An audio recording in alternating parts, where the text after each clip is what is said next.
Des plantes qui améliorent le désir. Je ne sais pas si c'est un souhait ou si c'est une volonté.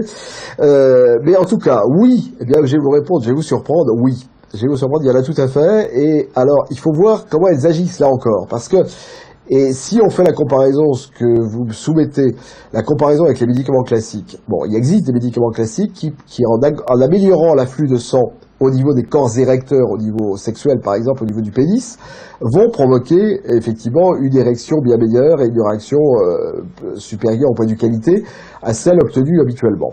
Ok. Donc ça c'est le phénomène du médicament classique. Mais on sait très bien, on connaît ses limites. D'abord, ses contre-indications, là aussi, il faut être clair. Il y a quand même pas mal de personnes qui sont mortes d'avoir trop de désir ou d'avoir eu envie d'avoir trop de désir et qui ont pris trop de médicaments et qui y sont restés. Ah bon. Donc quand même contre-indication majeure, j'allais dire, et puisque létale. Et ensuite, on ne traite qu'un symptôme.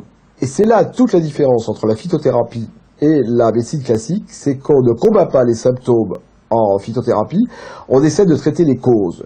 C'est-à-dire que quand il y a par exemple un manque de désir ou une baisse du désir qui est liée en général à une baisse de la libido, laquelle baisse de la libido est liée à la baisse de la testostérone, cette hormone mâle qui contrôle effectivement le désir, aussi bien chez l'homme que chez la femme d'ailleurs.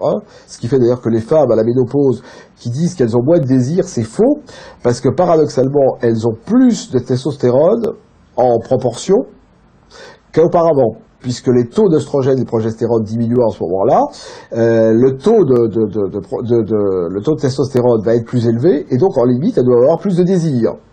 Alors, elles ont en général plus de problèmes parce que le manque d'œstrogène va provoquer une sécheresse au niveau de la peau, au niveau vaginal, qui peut faire que ça peut être un tueur du désir. Mais le désir lui-même, qui est sous le contrôle de la testostérone, n'est pas diminué, au contraire.